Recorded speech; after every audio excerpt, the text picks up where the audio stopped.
transmissions detected. Kill them all.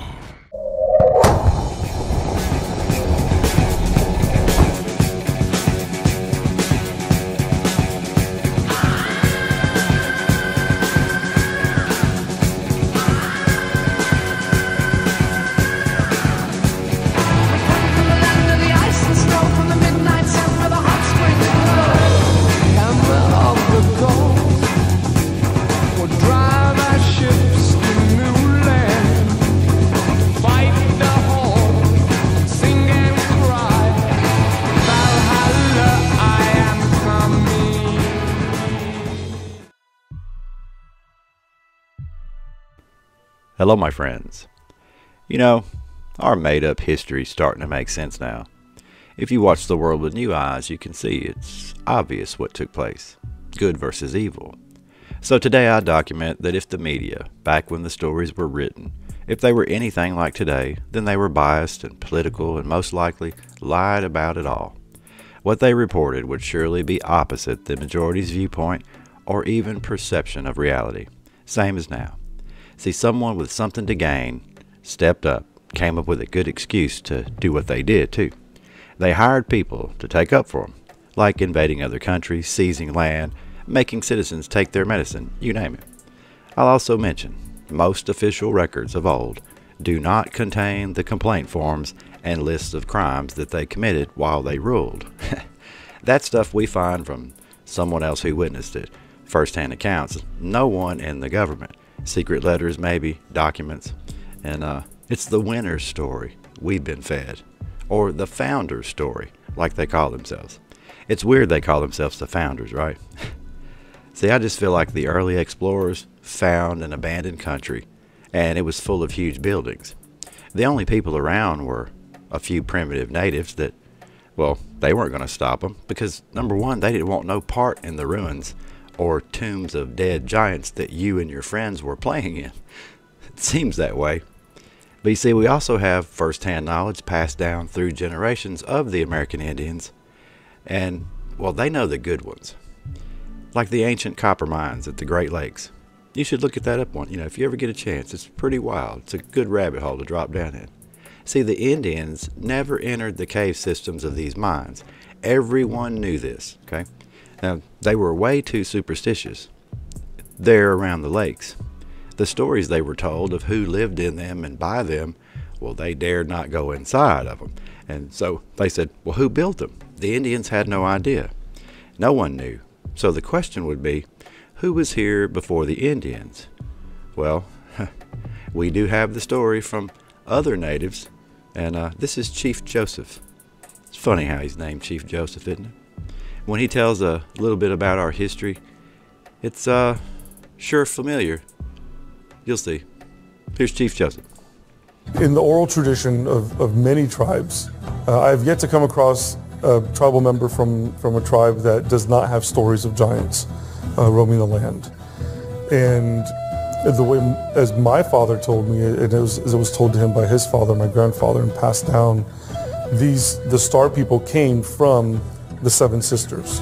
The Seven Sisters being what we call the constellation of the Pleiades. The Seven Sisters and also the Warrior's Belt, which we know today as Orion. So from the belt of Orion, from that belt and from the Seven Sisters is where these Star people came from.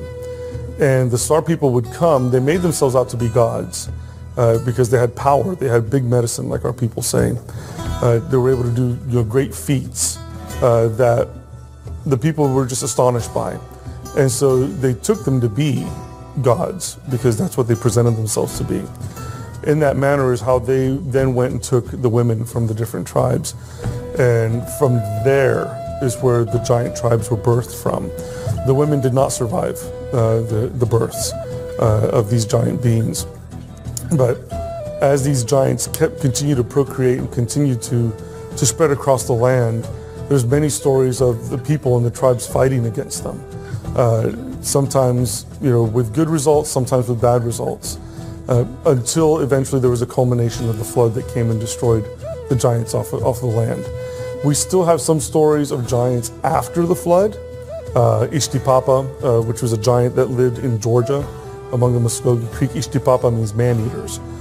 because these giant beings would just come and take a regular-sized human being and just pick them up and just bite their head off and just drink the blood, like popping the cap on a bottle, boom, boom, boom, boom. So they received the name Ishti-Papa, man-eater. The origin of them is not something that I know of that our oral tradition goes into. Like who created them? How did they begin? We don't have that. All we know is where they came from, and what constellations they came from to our people. And the giant races, they varied in height. They were the ones who built a lot of these ancient mound structures. We simply didn't have the technology to do it. Did regular-sized human beings have the time to do it? Yes. And there are copies of mounds that have been made. Just like there's the 3 pyramids in Egypt, 2 of those pyramids are copies of the oldest one. But they could not quite match the engineering, the architecture, the ley lines. Oh, they couldn't do it. So yes, there are mounds that native people have built, but they're a far cry from these gigantic mound structures that the giants built.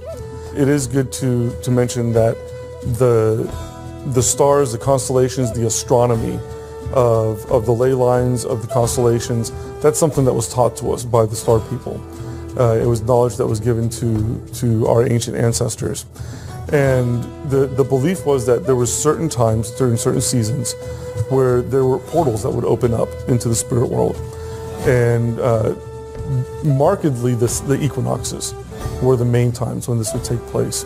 At Okmulgee, Georgia, in Macon, Georgia, modern-day Macon, Georgia, there's the remains of an earth lodge that is perfectly aligned for the summer equinoxes and the spring equinoxes. And so it was believed that when the people would gather there during those times, that those portals would open, those doorways would open, and it would open the lines of communication and also for these spirit beings to come through, and whether it was teach, trade, or even take people with them, they would do that.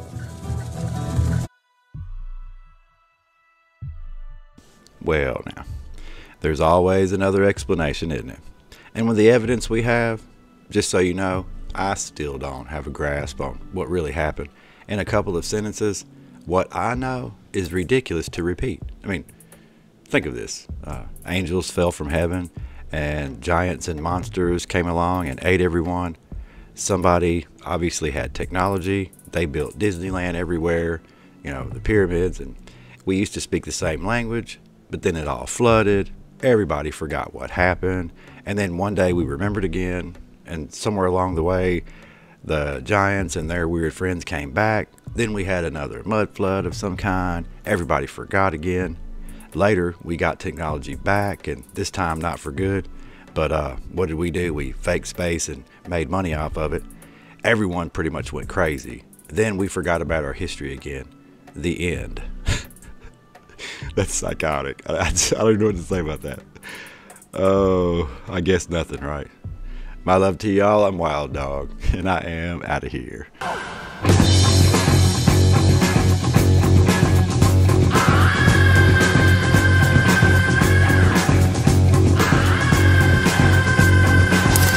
Sorry.